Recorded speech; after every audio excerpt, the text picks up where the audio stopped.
आज भारत माता संविधान पूजन आणि मिरवणूक काढली जाणार असल्याची माहिती संजय राऊतांनी दिलेली आहे। राज्यात तालुका आणि जिल्हा स्तरावर मिरवणूक काढून पूजा केली जाणार आहे, तर शिवसेना भवनमध्ये उद्धव ठाकरे संविधान पूजन करणार आहेत। मराठ्यांनी सरकारला भरभरून मतं दिली असून मुख्यमंत्री फडणवीस आमच्याशी दगाफटका करणार नाहीत असं वक्तव्य मराठा आंदोलक मनोज जरांगे यांनी केलंय। तर मराठ्यांशी दगाफटका करणं त्यांना परवडणार नसल्याचंही जरांगे म्हणाले। मालेगावमधील सहकार परिषदेच्या कार्यक्रमामध्ये केंद्रीय गृहमंत्री अमित शहांच्या डाव्या बाजूला छगन भुजबळ तर उजव्या बाजूला एकनाथ शिंदे बसले होते। अमित शहांच्या डाव्या बाजूला भुजबळ बसल्यानं राजकीय वर्तुळामध्ये चर्चांना उधाण आले।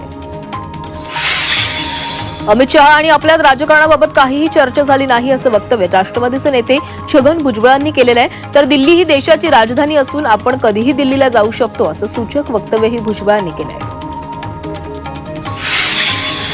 अमित शहा आणि आमदार प्रवीण दरेकर यांच्यात मुंबईतील गृहनिर्माण संस्थांच्या पुनर्विकासावर चर्चा झाली आहे। स्वयंपूर्ण विकासाला चालना देण्यासाठी अट शिथिल करण्याची मागणी यावेळी दरेकर यांनी केली। येत्या 15 दिवसात बैठक घेऊन मागणी मान्य करण्याचं आश्वासन अमित शहांनी दिलंय। मालेगावमध्ये सहकार परिषदेच्या कार्यक्रमात अमित शहांनी शरद पवारांवर टीका केली आहे। शरद पवार कृषी मंत्री असताना शेतकऱ्यांसाठी काय केलं आणि आजपर्यंत सहकारी साखर कारखान्यांना काय मदत केली असा सवाल मालेगावच्या सहकार परिषदेमध्ये अमित शहा यांनी शरद पवारांना विचारलाय। दावोसमध्ये जाऊन मुख्यमंत्र्यांनी चांगली गुंतवणूक आणली असल्याची प्रतिक्रिया केंद्रीय मंत्री रामदास आठवलेंनी दिलेली आहे। तसंच देवेंद्र फडणवीस राज्याला एक नंबरवर आणतील असा विश्वासही त्यांनी बोलून दाखवलाय। दावोसमधील कंपन्यांशी करार करण्यात आलेल्या अनेक कंपन्या या महाराष्ट्रातीलच होत्या, त्यामुळे दावोसमध्ये जाऊन करार करण्यापेक्षा महाराष्ट्रातील कोणत्याही भागात करार का केला नाही असा सवाल आदित्य ठाकरेंनी फडणवीसांना विचारला। कुणाला जायचं असेल त्यांनी जावं, आपण निष्ठावंतांना सोबत घेऊन पक्ष चालवू असा इशारा उद्धव ठाकरे यांनी दिलेला आहे। जिल्हा प्रमुखांच्या बैठकीमध्ये त्यांनी हे वक्तव्य केलंय। स्थानिक स्वराज्य संस्थांच्या निवडणुका स्वबळावर लढण्याच्या संकेतानंतर उद्धव ठाकरे कामाला लागल्याचं पाहायला मिळतंय। आम्ही शांत आहोत, मात्र आमच्या शांततेत अनेक प्रश्नांची उत्तर दडली आहेत असं म्हणत पटोलेंनी उद्धव ठाकरेंवर निशाणा साधलाय। उद्धव ठाकरेंनी स्वबळाचा नारा दिल्यानंतर पटोलेंनी ही प्रतिक्रिया दिली आहे। हमारी खामोशी को गलत मत समझ लेना असं म्हणत पटोलेंनी उद्धव ठाकरेंना अप्रत्यक्ष टोला लगावलाय। उद्धव ठाकरे आधुनिक महाराष्ट्रातील दगाबाज नेते अशी टीका मंत्री आशिष शेलार यांनी केली आहे। एकतर लढण्याची भाषा म्हणजे मवियासोबत दगाबाजी आहे, त्यामुळे ठाकरेंना मुंबईची जनता जागा दाखवणार असा टोलाही शेलारांनी लगावलाय। ईव्हीएम रद्द करा या मागणीसाठी आपण दिल्लीत जंतर मंतरवर आंदोलन करणार होतो, मात्र प्रजासत्ताक दिनानिमित्त सुरक्षेमुळे आम्हाला परवानगी नाकारण्यात आल्याचं उत्तम जानकरांनी सांगितलंय। तसंच बॅलेट पेपरवर निवडणूक लढण्यासाठी आपण राजीनामा द्यायलाही तयार असल्याचा पुनरुच्चार जानकरांनी केलाय। दिल्लीत पत्रकार परिषद घेत त्यांनी हे वक्तव्य केलंय। राजकारणात संघर्ष असला तरी माणसं जोडून प्रोत्साहित करण्याचं काम महाराष्ट्राच्या नेत्यांनी केलं असं मत शरद पवारांनी व्यक्त केलंय। तसंच यामध्ये वसंतदादा पाटील आणि राजाराम बापू पाटील यांचा उल्लेख करावा लागेल असंही पवार म्हणाले।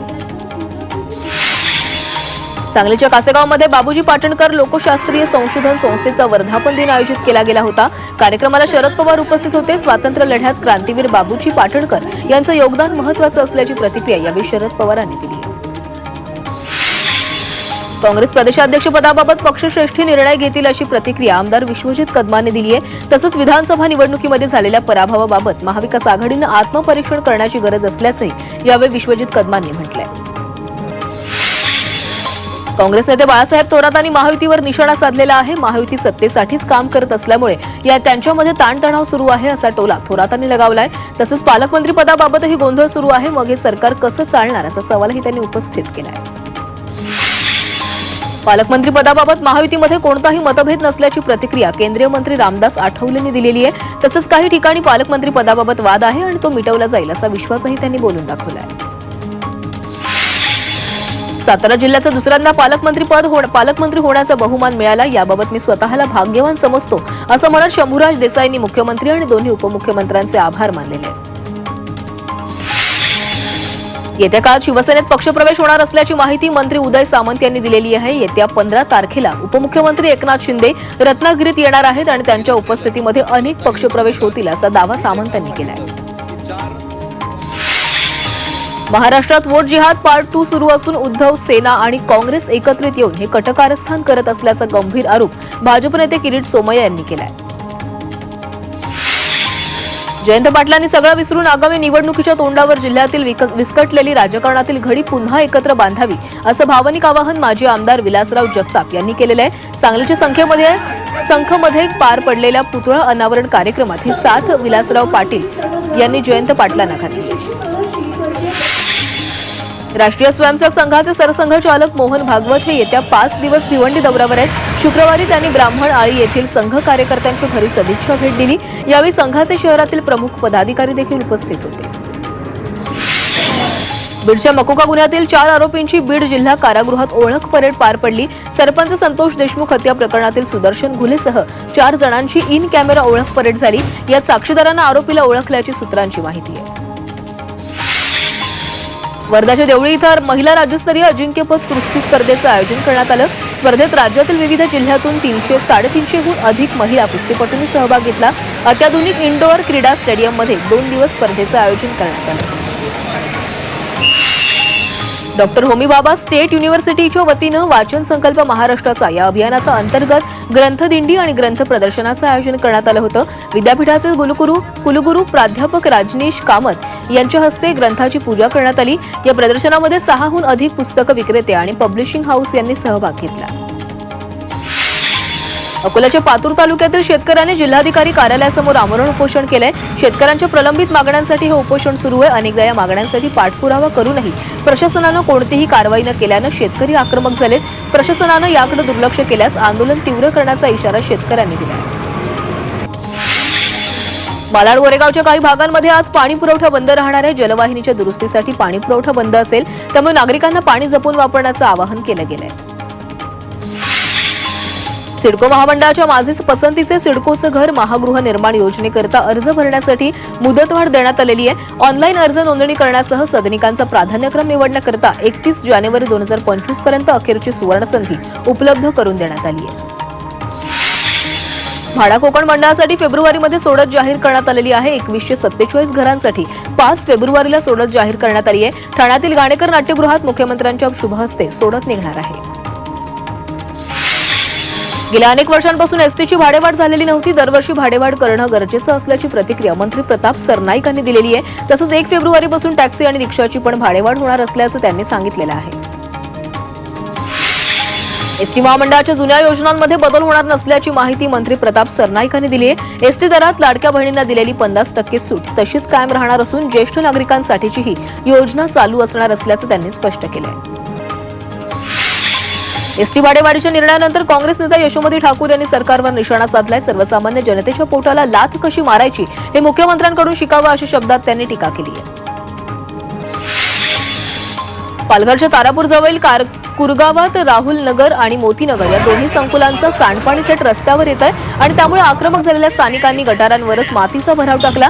सांडपाण्यामुळे परिसरात रोगाचा प्रादुर्भावही वाढल्याने नागरिकांच्या आरोग्याचा प्रश्न निर्माण झाला आहे। विकी कौशल याची मुख्य भूमिका असलेल्या छत्रपती संभाजी महाराजांवरचा हिंदी चित्रपट छावा हा वादामध्ये सापडलाय। या चित्रपटाचा ट्रेलर प्रसिद्ध झाला। यामध्ये छत्रपती संभाजी महाराज आणि महाराणी येसुबाई लेझिम नृत्य करताना दाखवण्यात आलेलं आहे। या दृश्याला शिवप्रेमींनी विरोध केलाय।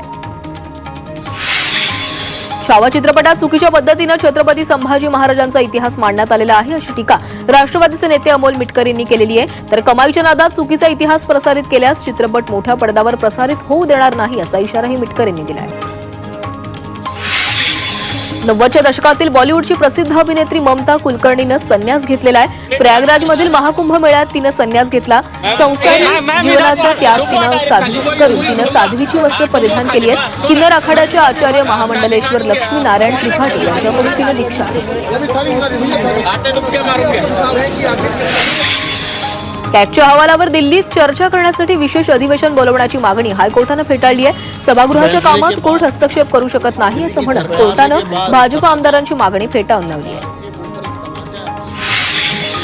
मिल्कीपूरच्या निवडणूक सभेत मुख्यमंत्री योगी आदित्यनाथ यांनी विरोधकांवर निशाणा साधलाय। समाजवादी पक्षाचे हात कारसेवकांच्या रक्तानं माखले असून समाजवादी पक्ष अयोध्येचा शत्रू आहे असा हल्लाबोल योगींनी केलाय। अरविंद केजरीवाल यांची पंजाबमधील पोलीस सुरक्षा काढून घेतल्यानं आम आदमी पक्ष संतापलेला आहे। भाजप केजरीवालांच्या जीवाशी खेळत असल्याचा आरोप त्यांनी केलेला आहे। याबाबत दिल्लीच्या मुख्यमंत्री आतिशी यांनी आणि भगवंत मान यांनी निवडणूक आयोगाला पत्र लिहित सुरक्षा बहाल करण्याची मागणी केली आहे। वक्फ विधेयकावर जेपीसीच्या अहवालापूर्वी राजकारण चांगलंच तापलेलं आहे. अखिलेश यादव यांनी भाजपवर सर्वात मोठा भूमाफिया असल्याचा आरोप केलाय. वक्फ जमिनीवर भाजपची नजर असल्याचं अखिलेश यादव यांनी म्हटलंय.